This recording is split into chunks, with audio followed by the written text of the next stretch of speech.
प्यारे साथियों, विद्यासागर नौटियाल जी की कहानियों की विशेषता है कि उनके पात्र गांव के अंतिम पंक्ति में खड़े लोग होते हैं। गांव के जीवन की गहरी समझ रखने वाले विद्यासागर नौटियाल जी की एक कहानी सोना आप पहले सुन चुके हैं। तो देखती हूँ सपने पर आज सुनिए उन्हीं की एक और नायाब कहानी, झूठ।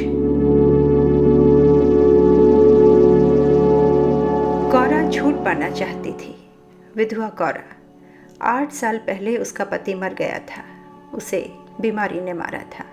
21 दिन तक वो बीमार रहा। डांडे की धार को पार कर 3 बार वैद्य आया था।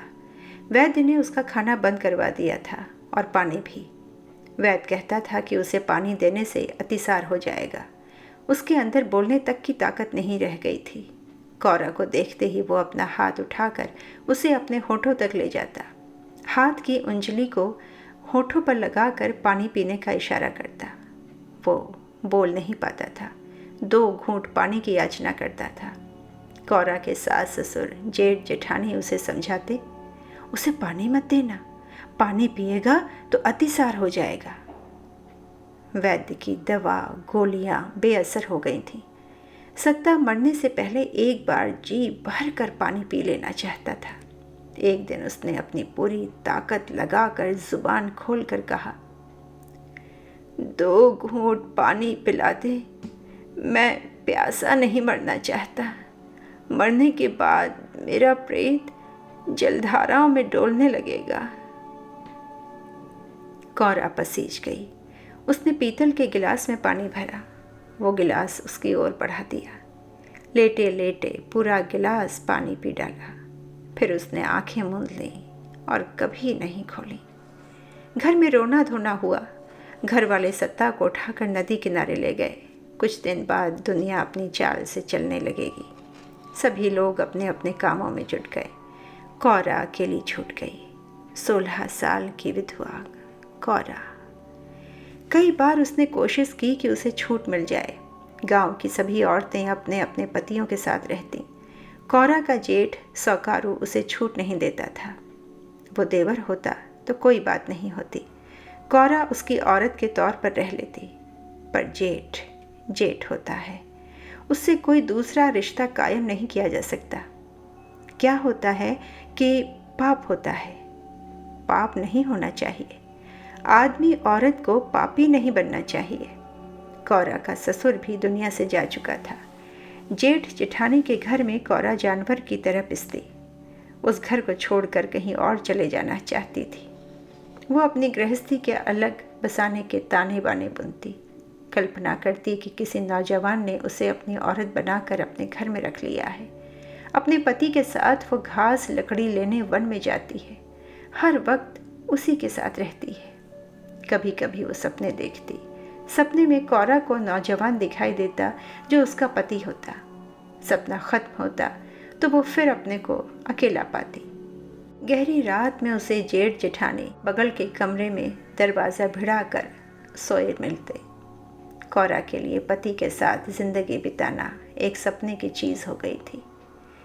उसने अपनी बोई से कहा, मुझे उस घर से छूट दिला दो। बोई ने उसके बाप से कहा। कौरा के बाप चैतू ने अपने छोटे भाई बिस्सा से कहा, ये कौरा बोल रही है मुझे छूट दिला दो। ऐसा सुंदर घर क्यों छोड़ना चाहती है वह? क्या नहीं है वहाँ? सभी कुछ तो है। 2 जोड़ी बैल, 6 भैंसें, 1 गाय, 6 आवास मकान। ऐसा सजीला डंडियाला गांव में और किसी के घर तो दूर, पट्टी में कहीं और दिखाई नहीं देता। चैतू ने अपनी स्त्री को बताया। बिस्सा राजी नहीं हो रहा है। कहता है कि ऐसा सुंदर घर अब नहीं मिल सकेगा कौरा को।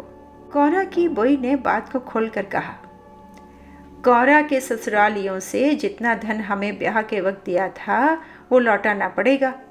बिस्सा इसी डर से हामी नहीं भर रहा है।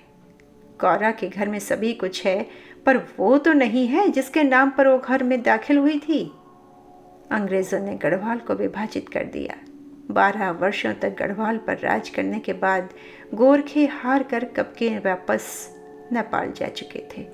अलकनंदा का पूर्वी हिस्सा और माल घाटी, जौनसार, भाबर और बंगाल फतेह पर्वत अंग्रेज को थाली में परोसे गए।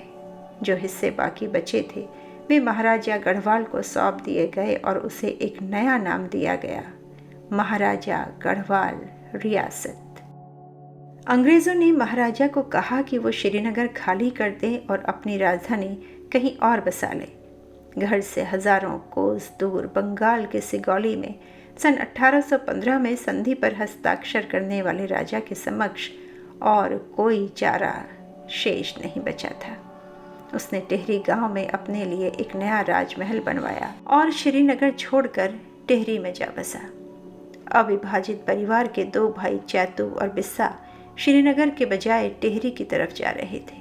उन्हें राजा के पास अर्जी पेश करनी थी, कौरा की छूट की अर्जी। अगली पेशी पर कौरा का जेठ सौकारू भी कचहरी में हाजिर हो गया। वो कौरा को छूट दिए जाने की अर्जी का विरोध कर रहा था। हमने अपनी बांध का भारी मोल दिया है, उसके तन पर हमारे गहने तकाते भी हैं। अपने गहने तकादे वो रख ले और हमारी बेटी हमारे हवाले कर दे, बिस्सा ने अर्ज की। उसने जो नकदी दौलत तुम्हें दी है उसका क्या होगा? हाकिम ने पूछा। सवाल सुनकर बिस्सा का मुंह सूख गया। सौकारू के मुकाबले कोई दूसरा धनवान 20 कोस तक नहीं था।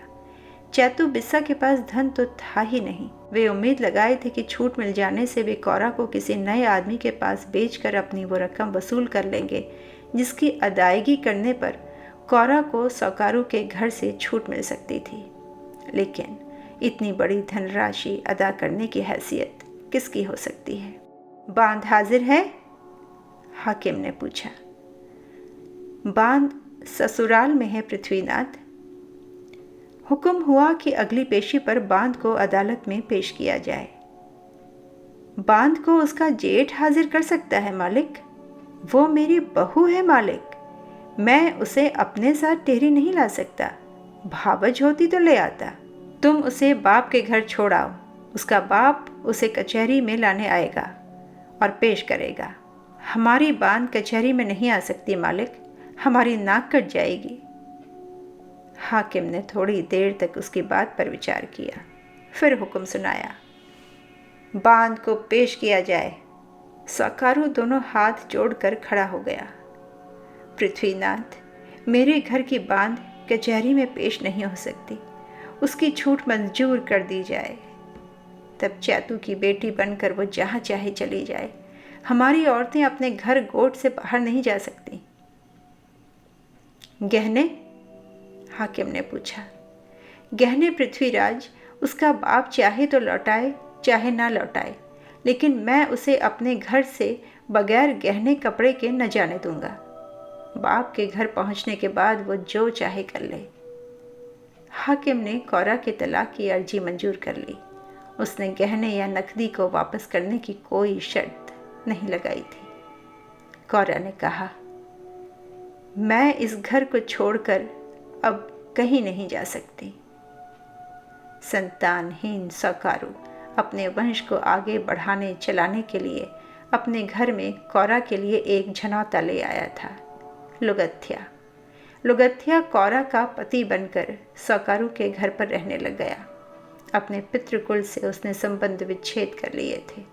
कौरा के गर्भ से जन्म लेने वाली उसकी संतान को सौकारू के कुल के सदस्य के रूप में मान्यता मिलेगी। लुगथ्या को सौकारू और उसकी घरवाली की आजन्म वैसी ही सेवा करनी होगी जैसा उसकी मृतक भाई और उसकी स्त्री कौरा करते। आप सुन रहे थे विद्यासागर नौटियाल जी की कहानी छूट।